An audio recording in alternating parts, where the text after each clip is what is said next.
I'm Jay. I'm on a road trip that I planned like 3 days ago, and then I had to replan like yesterday, and now I'm here. So it is about dawn. Moon's still out, but it's getting brighter. On Friday the 14th of March 2025, and I'm headed to Mississippi. So why? Well, it's spring break, and I had nothing else to do, and I had some inventory that I was buying for a business that I run that was going to cost a lot more than it should have to ship, and I decided, well, why the hell don't I just go get it and maybe spend 4 or 5 days in the South. It's going to New Orleans, but first I'm going to stop in Vicksburg, Mississippi. We're going to tour the campaign and the battlefields there. I have multiple ancestors who I'll get into later that were involved in the Vicksburg campaign. And if you didn't know, which you didn't, I hope, because you shouldn't know anything about me really, is that I have 31 Civil War ancestors, and they were like all over, you know. So as a result, I have a little bit of that in my blood, and I'm kind of a Civil War sort of fella. I like it.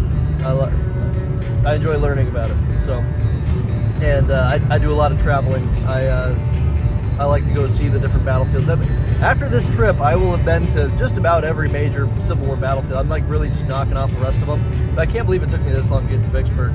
But anyway, after that, we're going to Port Hudson, where I had another ancestor who was there. Who was actually captured. Fun fact. He was a rebel, so I guess that's probably good, right? So,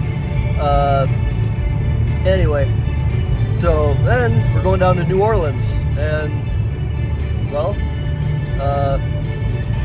yeah, that's where I'm gonna pick up my inventory, and gonna take a stop at the World War II Museum, which I'm pretty excited to, you know, do a little bit of coverage on.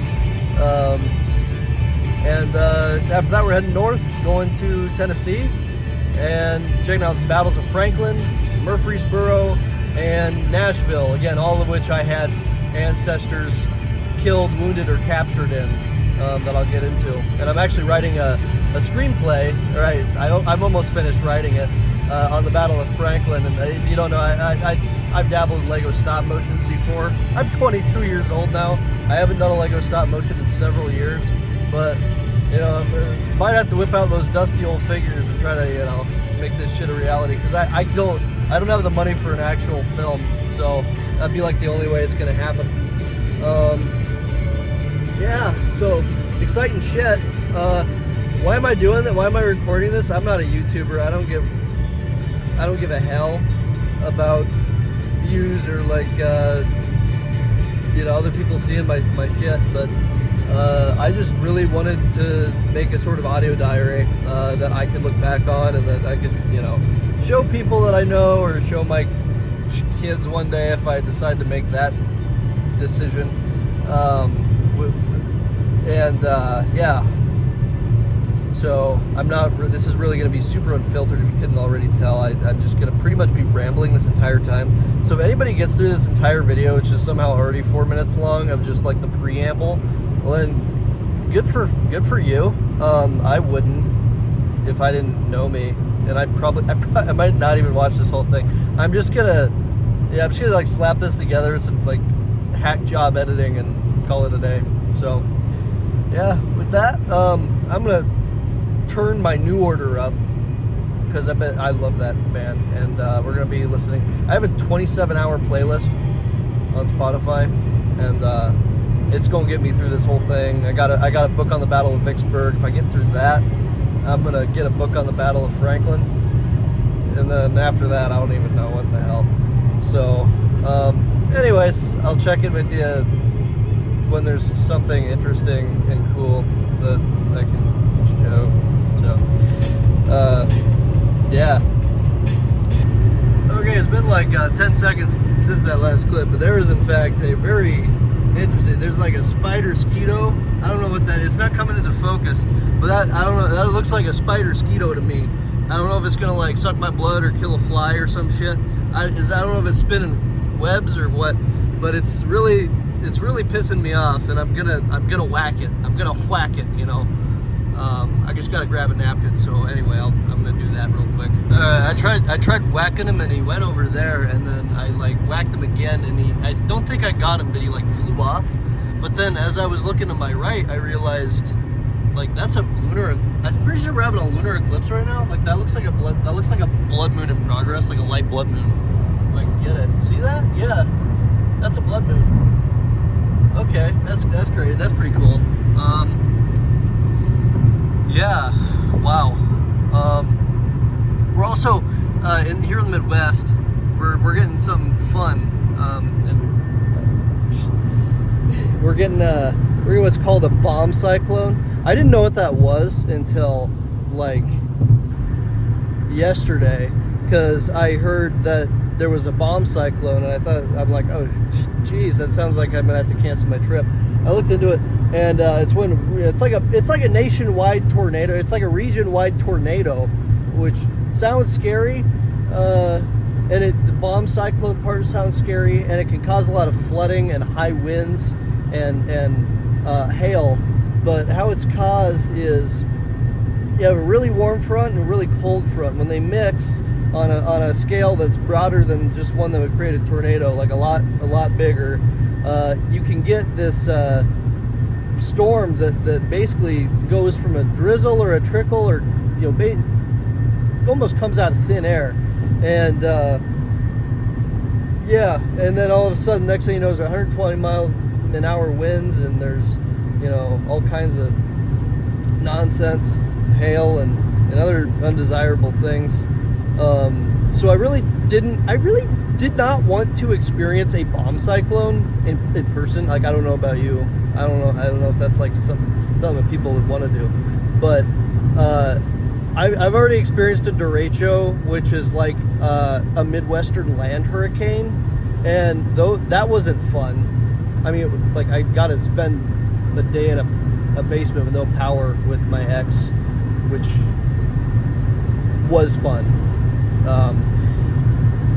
But yeah, there's also a lot of property damage. But anyway, so I was originally going to start this trip in Tennessee because of that. I really wanted to see Franklin as soon as possible because, again, I'm writing the screenplay. But really, I just wanted to get as far away from the Midwest and the Upper South as I possibly could. So that's why I'm starting in Vicksburg, and then going further south, and then going north Tennessee to finish it off once all the property damage is finished happening. So yeah, hopefully I don't die or like get caught in the storm or have something else bad happen. Ooh, it's cheap gas. Oh my god, I have 3/4 of a tank. I would have stopped for that. This is the cheapest gas around. I always go for it. Like I just every time. My grandma lives down this way. My uncle lives down this way. Every time I go visit them, I'm like, I gotta stop at that gas station. I'm like, whoop, So, but maybe on the way back. Maybe on the way back, if I remember, I'll do it, and then I'll film it.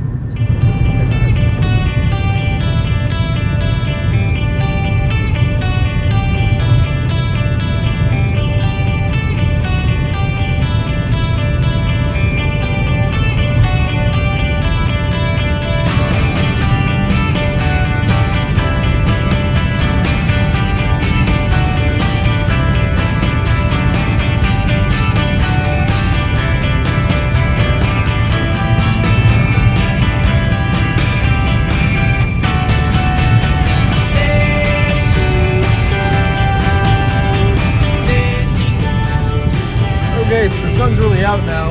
I'm gonna need shades pretty soon, or else I'm gonna like crash.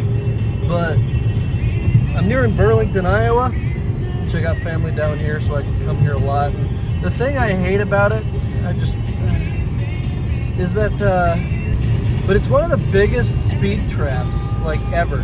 And the weird thing is, I thought that according to Iowa law, maybe it changed or maybe I'm wrong, but I thought that you had to have like posted warnings for speed cameras, but I ain't seeing that. But I've seen like 7 speed cameras come up, and not only did I think there was supposed to be a posted warning, I thought that Governor Reynolds like got rid of 9% of the speed camera. Like, I thought there were only 12 left in the whole state. So the fact that like 5 of those 12, or maybe who knows, they probably like honestly reinstated a lot of them since last year because Reynolds ain't popular really. Why are they all here, dude? Why are they all along my path? You got a whole ass state. I'm cutting down one interstate that goes through part of it, and like the lower eastern half, man. And I get all this, and now it's like, oh man, I can't. I gotta go 70, like lame speed. Gross. All right, we now have our shades on because it is sunny as all fuck, and I have fragile eyes. So we're about 8 miles outside of Hannibal, Missouri, and my least favorite part about Hannibal, Missouri is that last time I went over through here to go to St. Louis, I got a speeding ticket. I got pulled over, and I was going like a decent amount over, but I was gonna go to traffic court, which they were, you know, again, like they put it 9 a.m. on a Friday, which usually I wouldn't be able to make, but little did they know it's spring break. So I was gonna do that up until about 1 in the morning last night, and then I decided to look into it, and I saw that Missouri traffic court proceedings, I think the same as usually with, I've actually never been at traffic court, so it's probably standard, but so you have your hearing in advance, so then you actually have to plea, and then they send you home because they gotta assemble a jury to actually like try you. So like the only thing I'd accomplish today by going to this thing, which is actually in 15 minutes, I still could go. I could go right now. I just like delay my trip, and it wouldn't be worth it because it's like oh Jesus, I have a $140 ticket. But anyway, it's like. Yeah, so yes, I had to come here twice, so it's not worth it. That's the point. And on top of that, Hannibal's like one of the biggest speed traps like in Missouri, and I think it's probably up there in the Midwest too. At the next stop sign, turn left. They got all these cameras and shit, and they got state troopers who are out to like bite you in the ass. So I don't even, if they're judges or as, you know, much of douchebags as their other enforcement systems are, then I don't know if it'd be worthwhile. So with that said, I'd like to turn left onto God damn it! It's always Jesus. I should have turned that off. Anyway, with that, I'd like to extend a formal fuck you, a very cordial fuck you, to the entire city of Hannibal and all its residents. Like fuck all you guys, love you, and also it's law enforcement and judicial systems, because they brought me to justice for actually violating the speed limit. I'm on kind of the north, maybe eastern outskirts of Hannibal right now, and I do have to say, it is a beautiful town. I do like driving through this town when I'm going the speed limit and not 1 mile an hour over. At the lights, turn right onto US 61 South. But I want to talk about one of Hannibal's residents from a long time ago, back when they were cool and they didn't issue speeding tickets. Mark Twain. Mark Twain actually grew up in Hannibal, which is a pretty cool fact. And Mark Twain was probably one of like the only 2 funny people in. Ooh, the gas is cheaper. For about 99 miles, continue straight on. Wow. But Mark Twain's like one of the only 2 funny people in the entire 19th century. Like, everyone was so serious and long-winded back then, but he was a goofy boy. He was still long-winded, but bro knew how to make 19th century parlance actually entertaining. It was crazy. And the other guy was Abraham Lincoln. He was actually a funny guy, but everybody else was like, not so much. Like, even their comedies, like, dude, if I were Lincoln watching the play in Ford's Theater, it was Our American Cousin. Like, I've read part of that play and I've heard performances of part of that play, and I would never want to sit through the whole thing, because like the funniest part of that play, which actually determined Lincoln's death, because that's when Booth decided to shoot Lincoln, was right right at that part in the play. It was when you know, I think the main actress, who was Laura Keane, she was playing like the haughty British lady, haughty with AUGH, not OTT. She says to the American cousin guy, she's like, oh, yeah, because I think he insults her, which he does a lot in the play, which is actually kind of funny, not gonna lie. But she goes, ah, I see you're not affiliated with the manners of polite society. And he goes, I may not be affiliated with the manners of polite society, but I sure know how to turn you inside out, you old girl, you old shock-tilagizing old man trap. And he like makes up a word, and it's like it's the audience roaring, and it's like kind of funny. But if that's the funniest part of like one of your like funniest, most popular comedies in the entire, like, not only country, but like kind of Europe and the US as well at the time, like, bro, that just don't hold a candle to, like, you know, Step Brothers. I'm not gonna lie. Or like, you know, the jokes in Marvel when they weren't 10 years old, like when they weren't doing the same humor for like 15 years straight. But anyway, so Mark Twain was pretty cool. He was actually funny, and he wrote some funny stuff. And he grew up here. There's a couple of fun facts about him that I just love. I love Mark Twain. I haven't read enough of his stuff, actually. So when he was writing Huckleberry Finn, which was like, you know, probably one of his most famous works, he was writing it. He was like almost done, I think. Like I think he was like halfway through at least. And he's like, you know what? I'm bored of this. So he takes a 17-year break where he just doesn't look at it or touch it or think about it for like that whole time. And then one day he's like, wait, I know exactly how to finish this thing. So he writes like the entire, I think it was like really almost done. So I think he had like the last chapter or two, and he like writes that last chapter or two in like a day or less. And so then he like publishes the work, which is insane. And like, I don't think I've ever heard a worst case of writer's block. Like, that's actually wild. That I can relate. Who knows? I've had a lot of pause projects, and it gives me hope, because maybe I will finish my shit one day. It's not gonna happen. I'm not Mark Twain. I'm not like actually. I'm just bad at following through. And then the other fun fact was that so Mark Twain,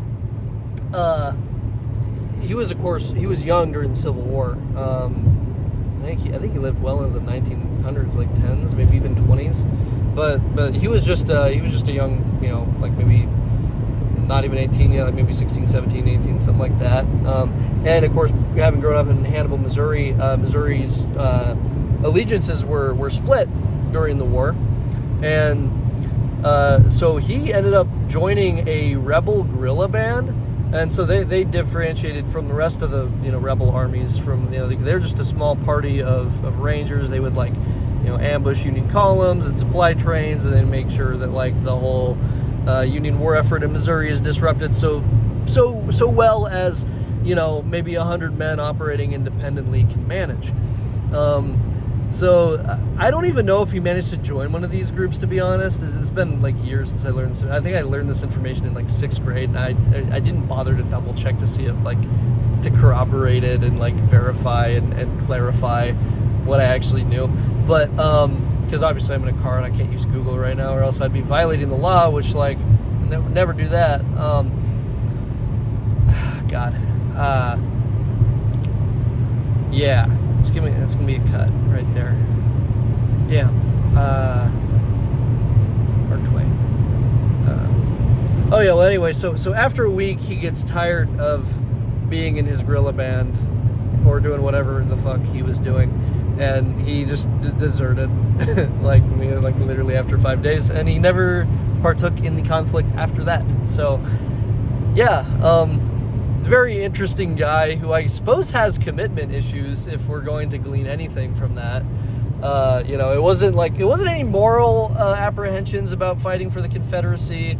Obviously, not a lot of, like, early in the war. The focus of the conflict was not on slavery, even though it definitely started over slavery. Make no mistake. as a primary cause. The soldiers, I think it's important to distinguish the soldiers and their motives from the government and their cause and the politicians, and really it's important to understand as well. This guy's catching up to me. I gotta win the race. I can't go more than like 75 though. Hi, friend. Hi. Anyway,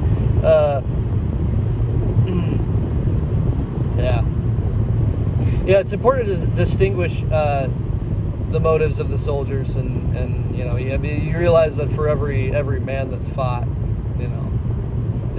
for the whole 4 million men or whatever that fought in the Civil War, there's probably about a tenth as many motives. You probably have like 400,000 different reasons for fighting in the war, and you have very varied levels of being informed or like totally aware as to the implications of your the cause you're fighting for. So in many southern states there were men who like 90% of the Confederate Army, 95% of the Confederate Army didn't own slaves. They were either drafted and they didn't want to be there, or they were fighting under the sense that their country was being invaded and that they had to stop it. And there were even men who were aware of these implications of like the moral sins of slavery, who still decided to fight for the South because ultimately their loyalty to their home state superseded their loyalty to the federal government. So I don't know. I guess we moved on from Mark Twain, but try to regard these men who lived again 150 years ago and were almost all universally racist to some extent. Try to regard them with some compassion and I guess historical context, like try to place them in the context of their time and judge them according to the context of their time, and don't excuse treason, but understand the motives behind it, and don't just chalk it up to like, oh, they wanted to own people and wanted to betray the Union. Because I don't know, when you simplify it like that, you lose an understanding for why wars are even fought when you try to simplify them to that level. And if you lose an understanding of why wars are fought, then you really are at serious risk of not seeing one coming in the future, not understanding all the implications and how it may be prevented, if it can be prevented. We're a very divided country today. I'm a Civil War reenactor. All I hear when I'm in camp is, especially with the Trump re-election and the assassination attempt, which to try to assassinate the President of the United States, who's for any reason, even like an ex-president trying to run for political office, like whatever you think, probably not a good idea. I mean, people who do that never wind up the good guy in history. Right? So unless he's like totally sacked the Constitution, I think only in that case would we ever have a right, like a obligation even as people to act. But anyway, just try to realize that all people are people, and they're very, very, very complicated, and they have to be taken one at a time. And you can't group them up for any reason. You can't say because this person possesses this trait that defines their character as a whole. That's not how people work, and that's not how history works. Not how events really play out. So, yeah, this is gonna be a long video. Yeah, as I was saying before that little tangent, like all I hear in camp and when I'm reenacting anymore, it's like, or at least a significant portion of the conversation turns towards Civil War and a second Civil War, and it's like, okay, if you're genuinely afraid of that, then like it's good to talk about it. But what I hear more is, yeah, we're it's one of these days we have another Civil War, and it's like, well, I'm prepared, and everybody else is gonna eat shit. And well, it's about time for a day of reckoning, because the Democrats or whatever, the liberals, or that let's be honest, that's one-sided. That's what I hear. Nobody says, oh, the Republicans are gonna not in the Civil War camp. Maybe elsewhere, not in the Civil War camp. Anywho,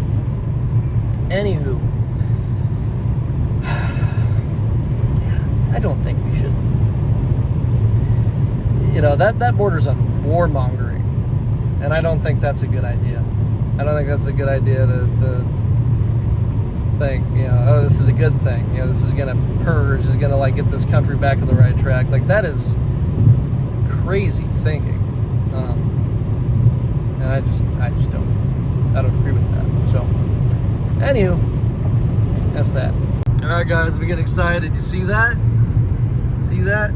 For one thing, we're going downhill. We're on a slope, which you don't see those in Iowa. We're 100% flat. But also, we got these cool, I guess, where, I don't know what they're called even, but it's where this hill was blown the hell up to try to make room for the road. And so, ooh, look at, there's some great ones down there if you can't see them. Yeah. Yeah. There's some there's a lot of fossils in those rock cliffs almost, or walls, or whatever you want to say. Look at that. We don't have those in Iowa. The only place we have those in Iowa is in the north. So, in the east, by the Mississippi. So this is really, really fun. I like this. So, this is why I take vacations. I can't look at cornfields all day long, kids. I'll go insane. It's a little slow on the draw there, but it looks like we just crossed the Mississippi, and I don't think I'm going to get any of it, but it's okay, because I'll be crossing it 2 more times this trip. Or actually, no, I'll be crossing it 3 more times. So I missed that one, but we'll get some Mississippi action soon enough. Don't worry. All right, so we just hit the first stop. I don't even know what town this is, and I don't see any hints really, but I pulled off to a place called Mr. Fuel, which we don't have back in Iowa, and got me a nice breakfast sandwich I'm going to eat here in a jiffy as I take off. Still no goofy shit yet, no bomb cyclones. Again, probably not going to happen until later, and hopefully until I'm in Mississippi, away from it. But yeah, could literally spring up any time because they're highly unpredictable. Okay, I am in Tennessee, and I've been in here for quite a while because I had to make a lot of calls. I've literally made 8 calls, and that was the last 2 hours of my life. But little something to break up the monotony. It's getting windy and it's getting cloudy, so I'm thinking that that bomb cyclone might be hitting pretty within 6 hours. And I've talked to some locals, and apparently the South ain't gonna be spared. The weather in Vicksburg tomorrow is supposed to be shit. So I'm gonna hit all the indoor stuff tomorrow, cover that, and then yeah, Battlefield I might try to do more tonight, and then it looks like I'll be really rocking that on Sunday, which is okay. I only need to leave Sunday night, so it works. Yeah. Alrighty. There's a different breed of trees around here. That's cool. There's I just saw 2 different species that I've never seen. Well, that I haven't seen since last time I was in the South. And yeah, it's like your boys being a slowpoke. Okay, peace. Okay, we're crossing the Mississippi from the other side now. So for the second time this trip, I think there's going to be a total of 5 or 6. I don't even know. But yeah, so in fact, I believe we're in Mississippi now. We're going to be in Mississippi after this bridge, but yeah, we'll find out for sure. Is there a welcome sign anywhere? There's this big ass pyramid over here. I'm not sure if I didn't do my research. I'm sorry. I don't know if that's famous or is that a gym? I see a muscular dude on it. Is that a gym? I don't know. Hang on. I'm trying to figure out. Stay in the left 2 lanes. Okay, gotta camp this. Not much of my choice, but yeah. All right. There's a duck on In 2 miles, take exit 1 east to merge onto I-240 south towards Jackson, Mississippi. I've seen this. I know the Bass Pro Shops. Dig it. Okay, that's pretty sweet.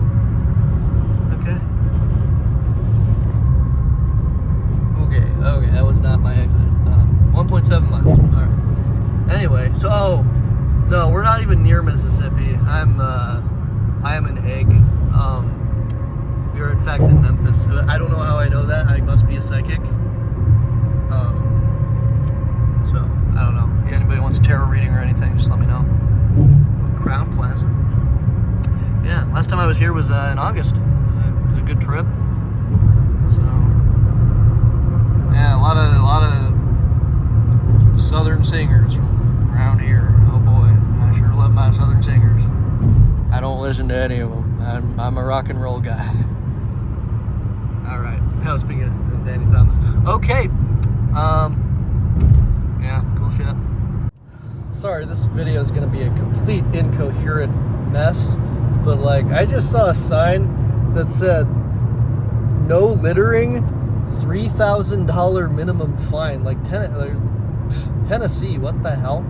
Like you have that much of a problem that like not like $10 will do it, not like $100 will do it, not even like $1,000 will deter people from littering. You gotta have a $3,000 minimum fine, and I still see shit all over this road. Look, there's shit all over the fucking road.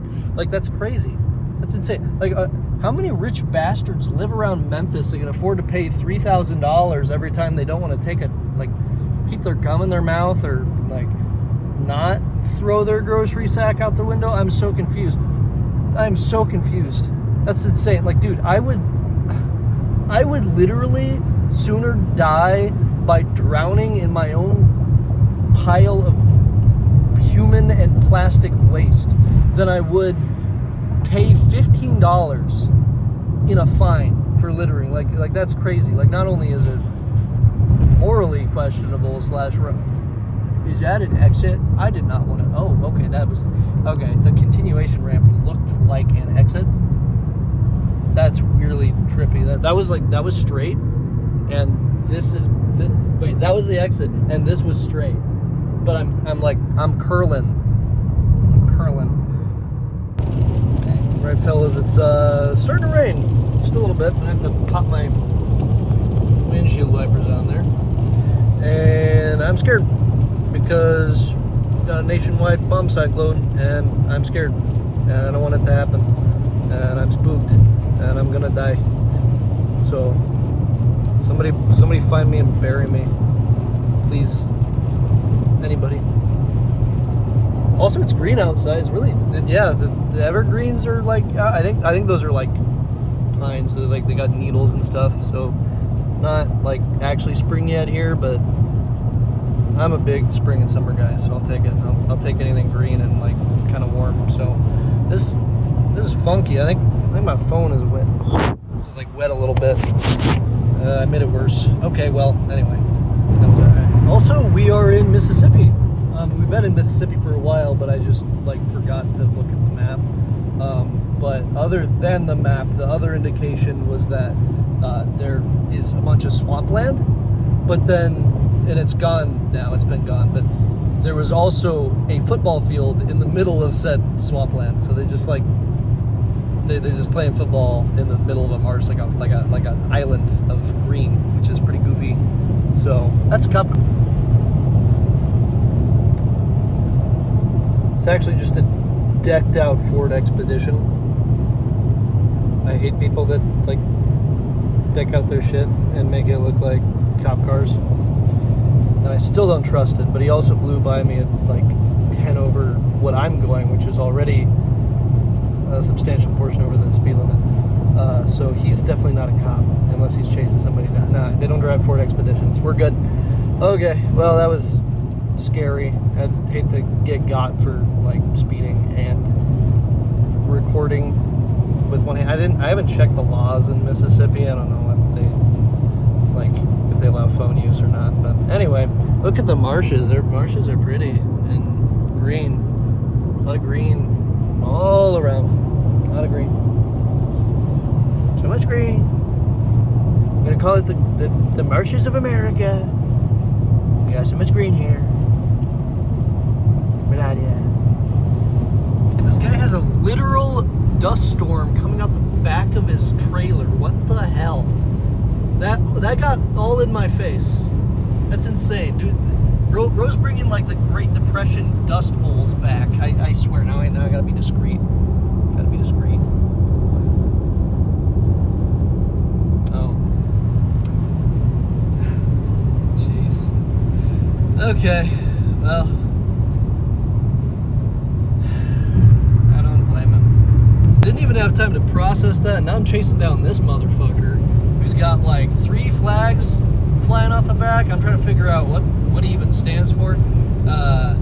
He's got like jacked up suspension and his tires are like 4 times the width they need to be for his car.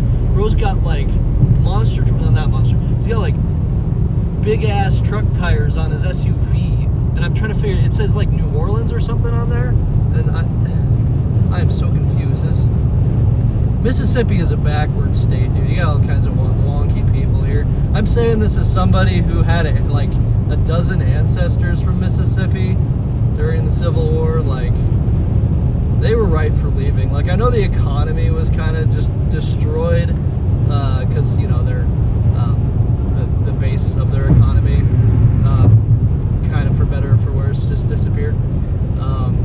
They went from the richest to the poorest state in the Union, and now we have dudes like that. And what's that? Oh my goodness, there's a big log truck up in, like, way ahead of them. Oh boy. Okay. I still can't see. I'm gonna try to, gotta get like real, gotta be discreet.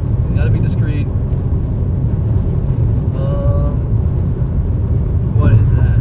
Okay, so one of the flag is an American flag that honestly looks, it looks old enough to be from the Civil War. Not really, but it's like kind of aged. It looks like he poured a bunch of coffee on it or something. A little peek there. Yeah. See, there he is. There's who I'm talking about. I hear music now. I think he's blasting music as well, which is wild because I can hear it even though my windows are rolled up. I can't read what that says. I can see it better on my phone. Start partying. I think that's what that is. This guy looks like he would be a blast. Don't fuck with the. Don't fuck with the. My eyes need adjusted. Don't fuck with the. Stuck with the cuck, bro. Are you a cuck? Like, bro, I honestly. Don't fuck with the truck, with the stuck, with the cuck. I don't know. I'm gonna get a closer look. Tailgating this guy right now, almost, and it says, "Don't fuck with the Chuck." I guess his name is Chuck. Whether or not he's a cuck is still yet to be determined. And show off mentality. Oh, show off mentality. I thought it said start party. Okay. And he's got Chucky on the side, and I'm not going to show it because he looks like he might shoot me if he catches me videotaping his car. Construction zone is completely disregarding the posted speed limit of 65 in this construction zone. So I guess he is another rich Tennessean come down to visit Mississippi. Like, bro's probably the reason that the fines for littering are $3,000 because he just doesn't give 2 shits. He's got all the money in the world. So that's crazy. Oh, there's a giant cross. Very good. Classic Southern moment. There it is. Here. So I think is it like a church or just a monument? Just a monument. Maybe a golf course. Is that a golf course in there? I don't know. No, just a monument. Okay. Well, so much interesting shit in Mississippi. I mean, I'm gonna be filming this whole way. I got like 4 or 5 hours to go, I think, on this drive, and oh, it's even got the crown of thorns on it. That's crazy. Wow, good job. Whoever did that is a G. Okay. Yeah. Okay. This is a. Oh, yeah. It's manned. It's manned, and there's a cop, I think. I don't know. I'm not good at identifying those anymore, but I was going the speed limit this time because I'm not about to get a construction ticket. That's like really bad. Oh, okay. right, we were almost clear of this. All right, see you next time something interesting happens. Okay, this is going to be our second and final gas stop today. We're in like central Mississippi at this point. Again, I don't pay enough attention to road signs to know exactly where. But there's 3 restaurants that I've never seen before. We don't have them in Iowa, so, or anywhere else I've really been so far that I remember. Yeah, we've got Sweet Daddy's Barbecue to start off with. That sounds like a jolly good time. That doesn't make me think of anything else. Cloud9 Chicken, again, just, you know, go in and get some tasty chicken. There's nothing else. They don't sell weed in the back or anything. I mean, how else are you supposed to hit Cloud9 except for, you know, a bit of chicky? That's like the only way I do it. And then Blue Sky, I don't even know what the hell they sell. I'm guessing that's just the convenience store for Exxon here, but yeah, no, that's pretty cool. We got like 2 hours left, so it's gonna be chill. Just had Sam Elliott himself like pull out in front of me. I didn't want to like be filming. Oh, here, yeah, there's another one. Yeah, that guy looked like an average Mississippian, but the first guy who I had to like back down for here, that was like straight up Sam Elliott. So anyway, so I have never been to Mississippi before, but if I could make one observation, that would be that their economy is super fucked. Like, I knew that they were the poorest state in the union and all, and I kind of knew why. You know, the Civil War and basically, you know, again, I think I covered this, their entire economy getting destroyed. But like, when you're here, holy shit, really stands out. Like, you really feel it. Like, I haven't even seen the shacks yet. Like, I've heard stories of like the families who are still living in like decrepit wooden shacks that are falling apart, and like they can't read, and they're like barely connected to society. But like, holy fuck, even the people that are connected to society, I swear, like, I don't know what's wrong. I don't even know what's wrong with anything. Like, the gas pumps don't work, the toilets don't, like so they didn't have a urinal in the bathroom, which is crazy. Like, bro, the entire state of Mississippi, you can't find a gas station that can afford to have a urinal in there. They're just like, we got one toilet, we're stuck in like 1894 or whenever the toilet was invented, and nah, that's goofy. And I'm pretty sure they still put lead in their gasoline too, because like everyone in there was like just a little bit goofy. There's one guy who couldn't like shop for, you know, a pair of pants for himself to save his life. Like, it was kind of sad, bro. Like, they were sagging, they were all bunched up. But anyway, that's my privilege talking, I guess. I kind of, you know, for all that this has caused with, you know, the aftermath of the Civil War still being felt like 160 years later. And like, seriously, like, some of the stuff I mentioned is just like a joke, but like, for real, you know, you can feel the poverty. I will say their beer is cheap.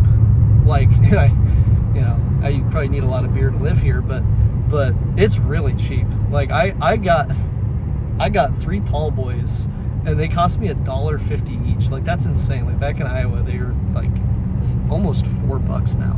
So I tell you what, you know, getting your economy like literally railed 160 years ago, like, for the most part, not a very good situation, but there are silver linings.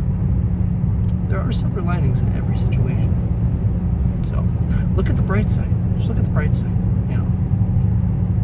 Cheap beer. But then again, they only probably make federal minimum wage, which is not livable anywhere else. But cheap beer. You can die happy.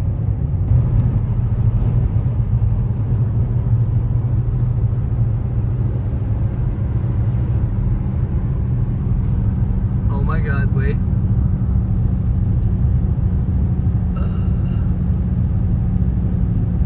No, that doesn't count. That's not a shack.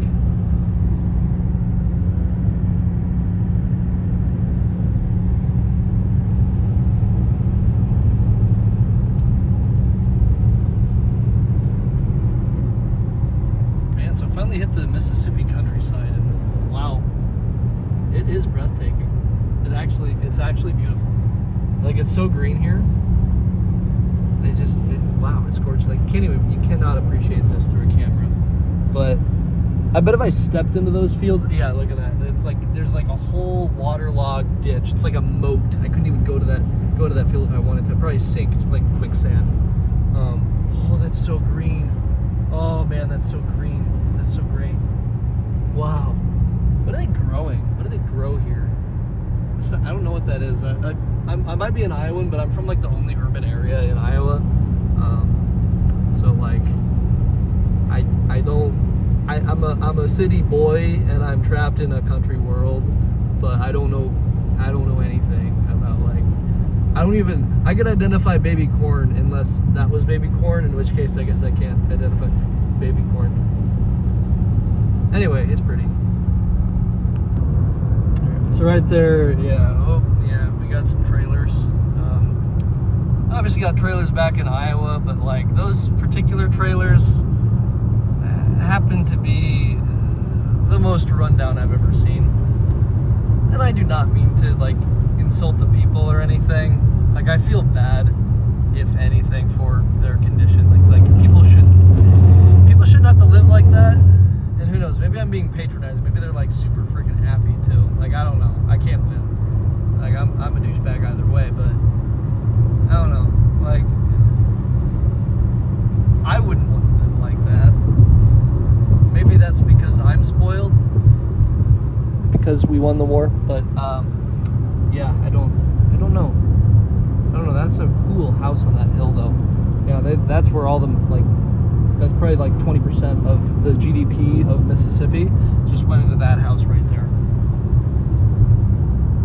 Wow.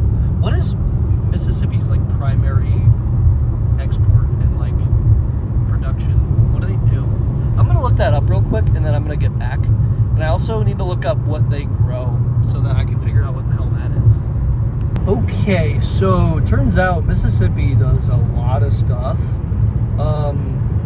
Their exports only account for 10% of their GDP, which I don't know if that's a normal number or not. Again, I'm not an economist by any means, but like their main export, and what accounts for a third of their total exports, is coal and petroleum, which I wonder, like, I doubt the state of Mississippi owns much of that, and I feel like whoever does own it probably gets out of paying state taxes. So I feel like Mississippi just has like that $4.4 billion in revenue of their $13 billion in export. I feel like they don't really get much of that.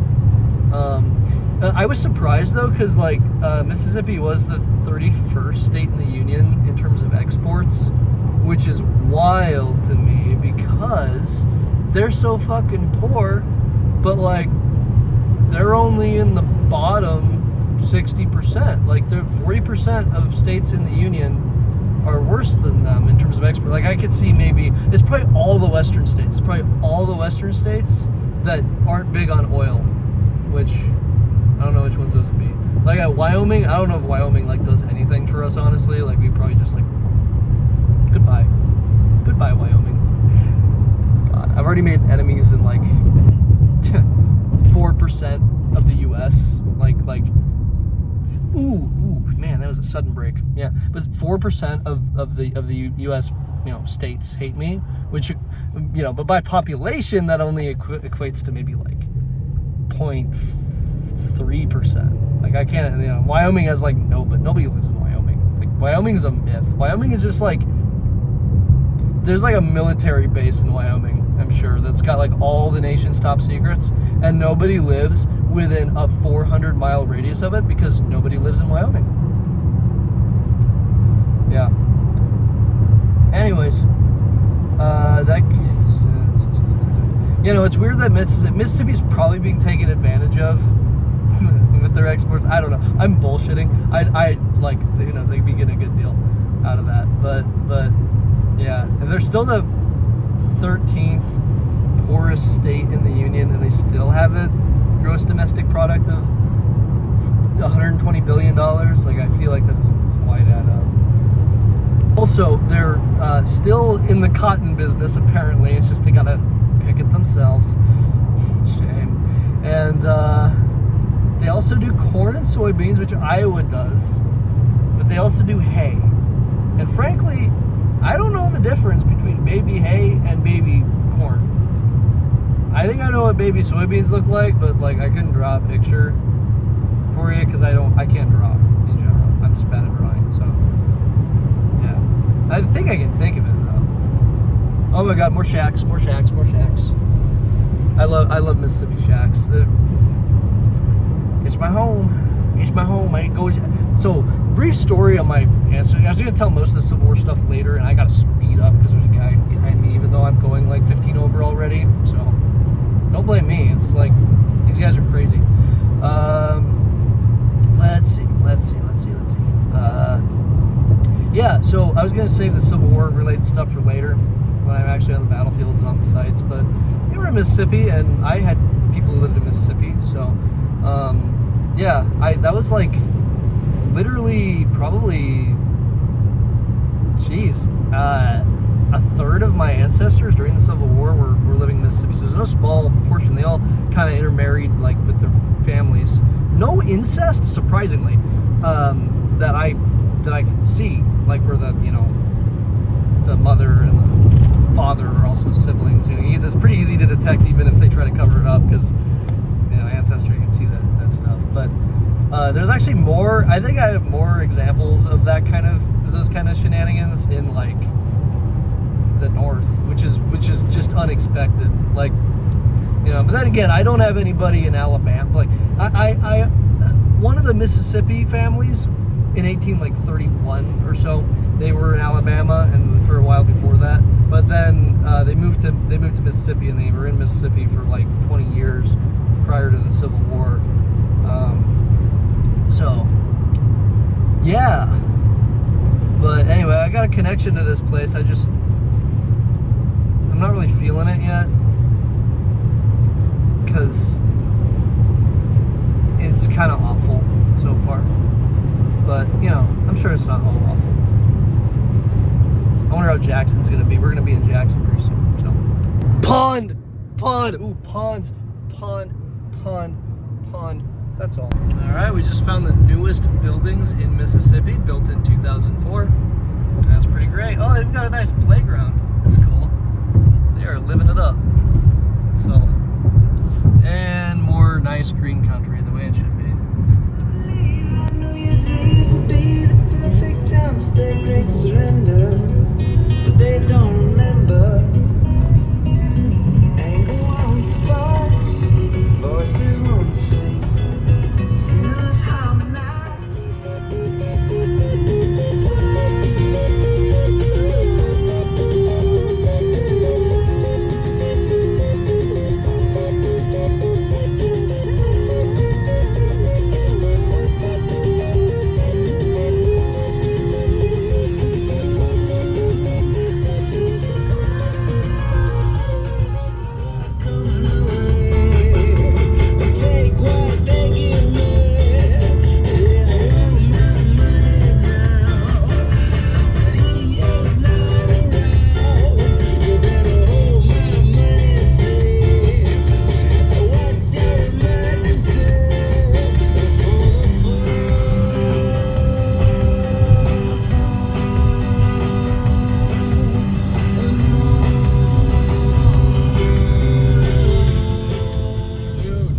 Industry? Is that industry? Oh my goodness.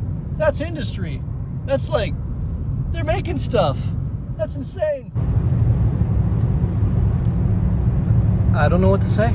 This whole time, this entire trip, I saw one building under construction. Like, I'm pretty sure that was utilizing the entirety of Mississippi's construction crews. Like all 7 construction workers in the state of Mississippi were working on that building, but not when I passed it, of course. They were all on like lunch break or dinner break or something. But wow, I guess the other 20 people who have blue collar jobs work at the factory over there. So that's it. Wow, that's cool. That's really cool. That's insane. I'm impressed. You know what? Maybe here in like 50, 60,000 years, Mississippi might be the second poorest state in the union. I'm proud. I'm very proud. They have a Chinese buffet. I don't know if you can see it over there. But if it weren't about to like tornado and land hurricane and other spooky dooky shit, I would eat there.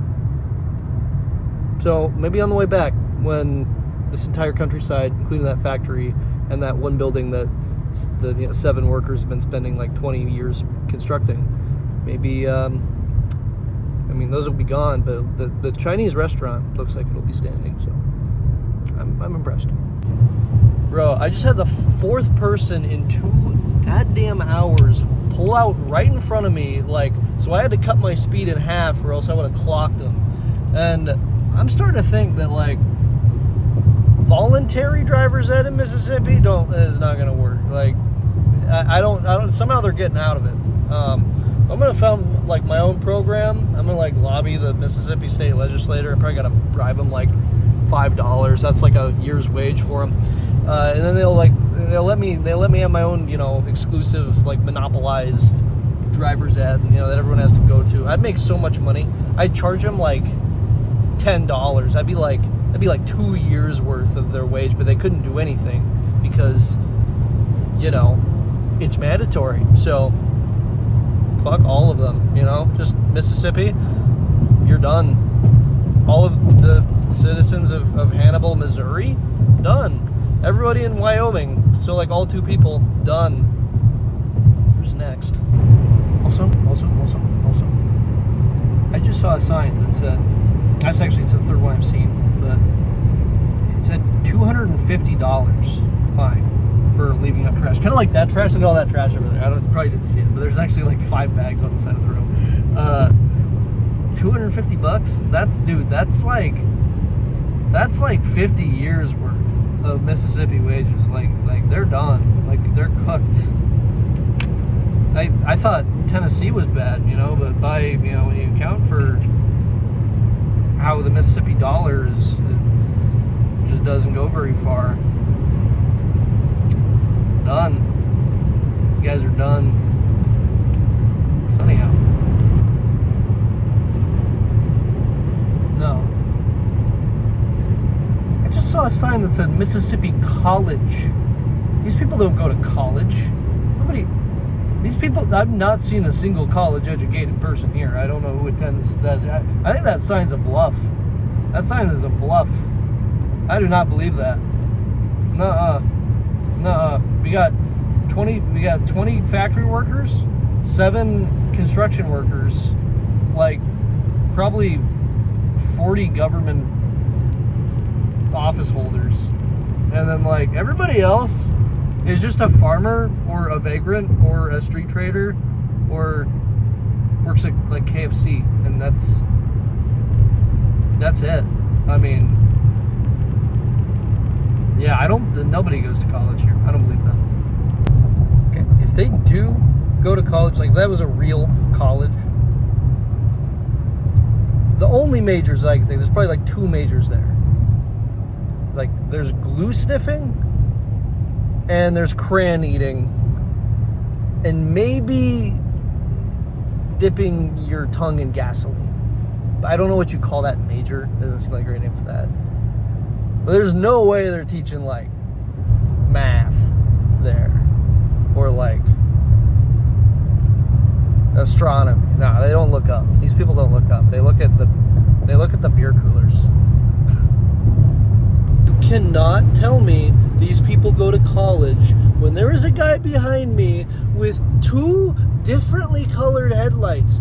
He didn't know how to pick out a headlight that would match the color he already has in his car. So he has one white one that's like an LED, which suck, and I hate people who use those. There's another group I'm permanently offending and alienating. And then he's got one normal one that everyone should be using, by the way, but he's only got one of them. Okay, if I give him the benefit of the doubt, maybe he's just replacing one at a time because that's all he can afford, because they're like $3. That's like 8 months or 10 months of like a Mississippi's wage. So like maybe in 10 months he's gonna buy another one, right? There's another guy who just turned in front of me really fucking close. Anyway, maybe in 10 months he's gonna get another one, and then they're both gonna be yellow, and like I would excuse that, but no, I think bro's a dumbass, to be honest. And again, like, there are no college educated people in Mississippi. QED.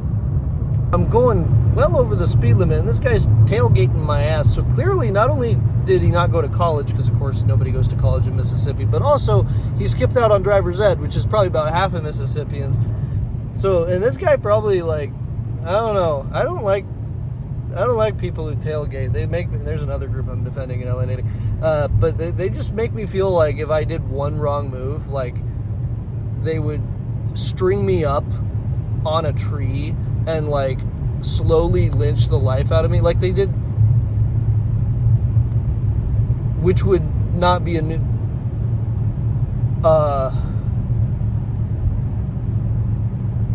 Anyway.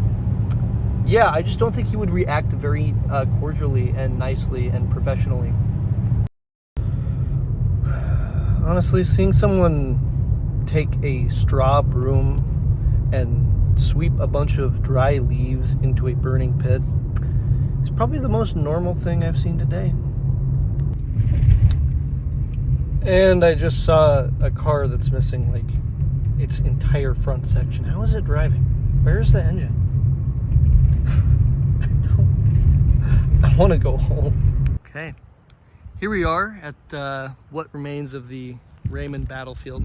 It was a relatively small battle. The first really major battle of Grant's Vicksburg campaign was the Battle of Champion Hill. The first two, Port Gibson and this one, Raymond, were relatively small engagements with casualties in the hundreds. Not that that is a small or by any means insignificant number, but compared to what was to come, they were relatively skirmishes. But this pit's pretty much roughly, by the time it's all told, you know, maybe a division of Confederate soldiers against a brigade, what was a brigade of Yankee troops, and then later reinforced by another brigade, making one division. So it's, you know, I don't even have the strength figures. I'm doing this very informally. I just want to have for my own records, really, like my own notes, just like a sort of mental layout of the battlefield. But anyway, part of doing that is like being able to articulate it. So I'm practicing. Anyway, so from what I can see on the National Park Service map, which is very helpful, and from what I know, from what I read earlier today, in one of the Vicksburg books I got, is that the I'll start with a pretext of the campaign. Grant, of course, like April 30th of 1863, after having moved his army down and like around the city of Vicksburg via, you know, some very swampy, impassable terrain, and nearly entirely cutting himself off from his supplies. He only had one supply base, which had a very long, tenuous supply chain leading from Milliken's Bend, which is his supply base, to his army. He lands on April 30th with his army on the other side of the Mississippi River, and he takes his force and immediately starts moving up along the Jackson Road towards Jackson. His goal is to, like, you know, destroy the garrison there while it's isolated so it can't reinforce Vicksburg. And then, you know, he's ultimately going to swing back up and around to take Vicksburg itself. So, first battle he fights is at Port Gibson. I'm probably not covering it this trip. I will if I get to it.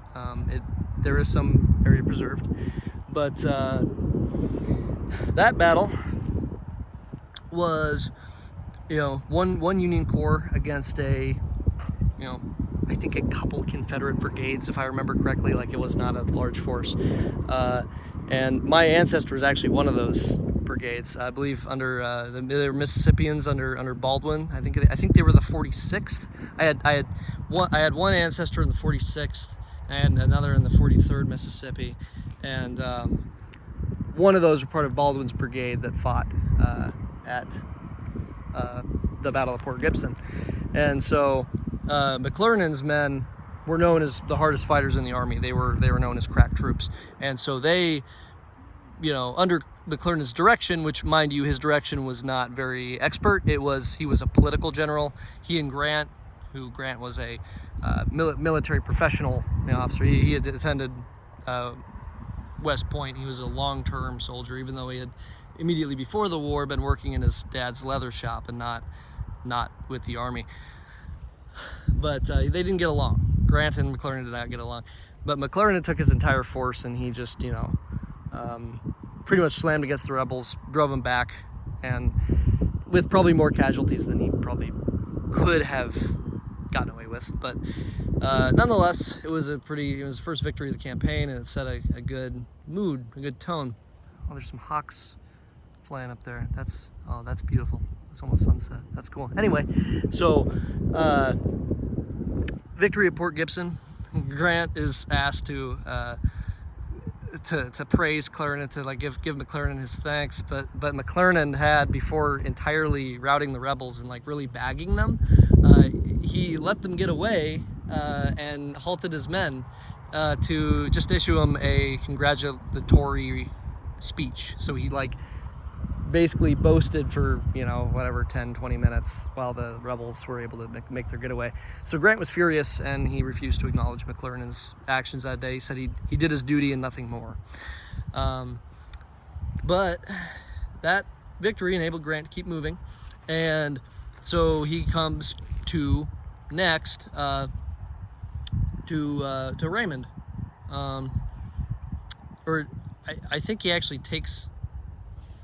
So yeah, next Grant moves his troops in the direction of Jackson, and the garrison in Jackson, together with you know, Pemberton and Vicksburg, they, you know, send a force to stop him, and that's this field right here is where they meet. So the Union infantry become aware of the Confederate advance, and so they deploy in a battle line, and they're somewhere in this field up ahead of us. When they meet the Confederate lines, they engage in a sharp fight, and the Confederates fairly quickly overwhelm them, and you know, they break and run in confusion. There's men running pell-mell every direction, you know, just pretty much shattered. When right about at this creek, I think it was one of the brigade commanders, can't remember his name, again, just learning this information today, and I'm freeballing it, but he came riding over, and he was dressed in a black raincoat to conceal his rank from enemy sharpshooters who would definitely target him if they knew that he was a higher ranking officer. He just bellowed in one soldier remembered just a very loud voice, not quoting directly, but one soldier made a very colorful 19th century comment about how loud his voice was, such that it scared the men more than the rebels. And so the Union troops were able to take cover in this, you know, around this creek bed, and, you know, and they held this position for 2 hours, and there was intense fighting for 2 hours straight. And I believe it was here, I read a quote that basically said the Yankee fire was so thick, the swarm of lead was so dense that it blotted out the sun, which you don't usually hear fire described as that. I mean, you hear it described as like, oh, you could catch a hatful of it if you stood up for 2 seconds, but blotting out the sun with just the lead and not the smoke is a very powerful description. And so it really tells you the intensity of the fighting here. One soldier remembered that compared to Shiloh, you know, it was just as bad, just shorter. You know, if this battle had been as long as Shiloh, it would have been another Shiloh, because of the ferocity of the fighting. It could have been worse than Shiloh. So, but the Union troops held for 2 hours until reinforcements arrived, and so that basically doubled their strength, and the Confederates were depleted from making repeated attacks on this position, and so they ended up falling back, and they abandoned Raymond to the Union. But So this is another sharp fight, relatively minor battle, but it's a very interesting piece of history. And I'm you know, I had a relative in the Union Army, the 28th Iowa, who I believe was involved in the fight. I have to double check that, but yeah, I'm thinking they were. If not, they were in McClernand's Corps actually. So they were definitely at Port Gibson. But yeah, a little bit of family connection, and I think I had a relative on the Confederate side as well in one of those 43rd or 46th Mississippi regiments. I haven't got everything clear cut, you know. I really been cramming all this today, so take everything I say with a grain of salt. I haven't had time to adequately prepare, and I mean, you know, I didn't really come to do a presentation. I just came to just shoot the breeze and see what I could remember. So yeah, it's fun. So I'm gonna go up to the Union lines here. More thing I'll mention before I get kicked out of here as it's sunset is that that creek over there is called, you know, the one that Union troops defended is called 14 Milk Creek, which I just want to know how it got that name. Like, what? 14 Milk Creek? Do they like milk 14 cows in there or something? I don't get it. The names on these suckers,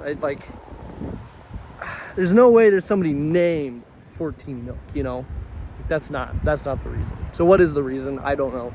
I'll look it up, but it's crazy. I love Mississippi. Only in Mississippi would you have a creek named 14 Milk Creek. It's so wild.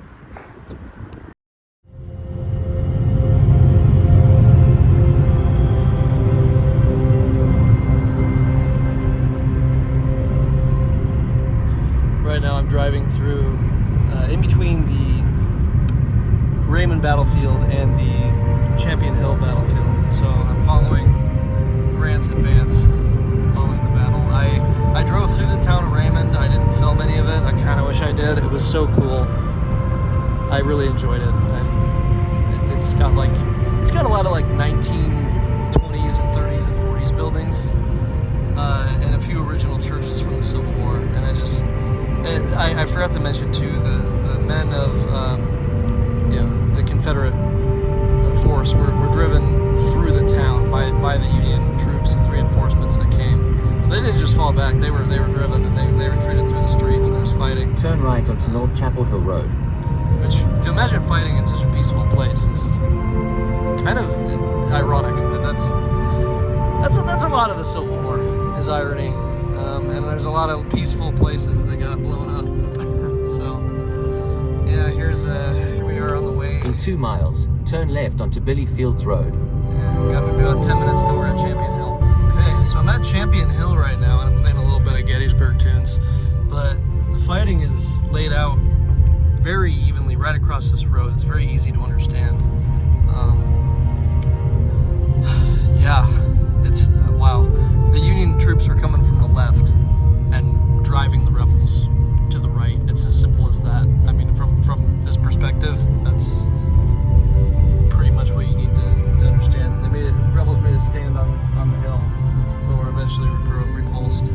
That's like the 10-second overlay of what happened.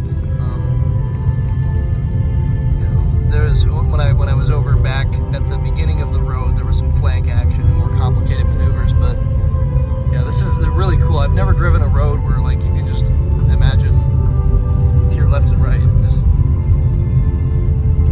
a battle happening, you know? That's cool. 2,000 years later. Okay, it's about 10:30. I'm finally back at the place. This is the place, by the way. It's pretty cool. It's in like northwestern Vicksburg, so it's pretty close to the battlefield, and it's only like a couple miles, like maybe a mile and a half from downtown. So like from the historic district, which I'm gonna be antiquing in and walking tomorrow, see what finds I can get. Yeah, I mean, it's pretty cozy considering it was $55. Not bad. I've actually stayed in something pretty similar to this before, so Yeah, nothing new. Yeah, so got these groceries. I will be eating dinner off of a tissue because I am too cheap for plates. Paper plates are way too expensive, and you have to buy way too many of them. So I'm just gonna be eating off tissues. But I did forget to buy forks, so I don't get like spoons. That I kind of need for like 90% of this, but got bread and I have carrots. And you know what? I can figure out the yogurt, I think. There's some of this. Got some mayonnaise, the Great Value version, of course. I can't like go too crazy. We got this Kobe Jack cheese, classic. Yeah, no, I went to all 3 battlefields that I wanted to on the way to Vicksburg. I'm gonna do Port Gibson out of chronological order because spatial order makes more sense. And that'll be tomorrow. I technically did, what is it? Big Black River. I technically did Big Black River, and that was on private property, and there was no lights whatsoever. It didn't technically close, but also you just parked under a bridge on very rough terrain, and like snakes and or angry homeowners could be a potential issue. So I just decided to like leave immediately, and I'll go back there, tomorrow. So I could have gotten some aesthetic night shots of the town as well, but I'll do that tomorrow because today I was just trying to figure out how to navigate a town that is as much vertically oriented as it is horizontally, or it's not flat, it's very fat, and we don't have shit like that in Iowa, so it was a learning curve. I've been to Harper's Ferry, which is actually worse but smaller and less busy, so yeah. Hey, I'm winding down for the night, sipping on a Milwaukee Best that I got. That was one of the $1.50 tall boys, and thinking about today, it's pretty solid. I did like most of what I wanted to do, and again, this is kind of my first multi-day road trip that I've done with no friends, no family, no nothing, just like on my own. So it's interesting. Yeah, I love them. I always have loved my day trips. I do a lot of day trips on my own, much to the chagrin of some people that I know. But, even a whole ass vacation. I mean, day one. I mean, I guess this isn't really much additional experience, but so far, so good. It's not intimidating, I have no shortage of ways to entertain myself. I'm gonna tomorrow probably get up, see what the weather's doing. I heard it begged off. I heard the storm moved north, so I think we're going to be clear tomorrow, which would be crazy and awesome if that happened. So I guess we'll find out if we wake up and there's like rain pattering on the windows and, they're like about ready to shatter. So, but anyway, I'm thinking if I don't have like... This is one. I'm only have one of these, so I should be just fine in the morning. But if it's clear outside, I'm just gonna go hit like as much outside stuff as I can. Like do the Vicksburg battlefield. Maybe even go back east towards the Jackson. Like I might go to Jackson. See like what little remains of that battlefield. Finish up Black River or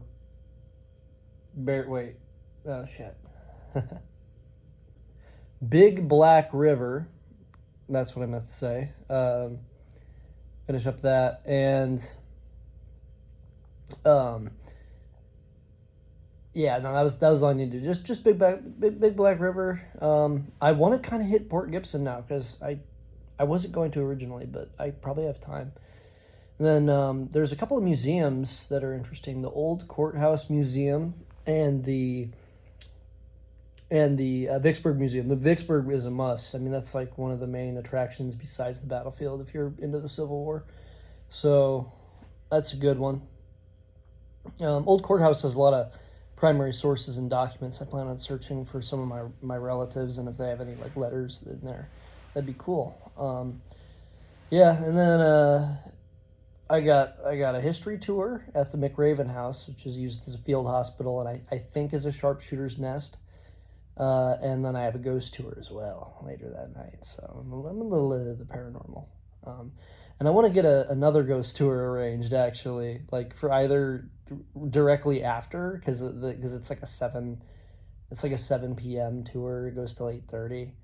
So if I did like a 9 p.m. tour after that went to like 10:30, that'd be cool. Either that or I could do Sunday night, like an earlier one, and then leave and drive like a couple hours to, I think, Port Hudson would be cool. So yeah, that's the immediate plan. It's like the plan I'm thinking about right now. That might change, but yeah, tomorrow's a new day.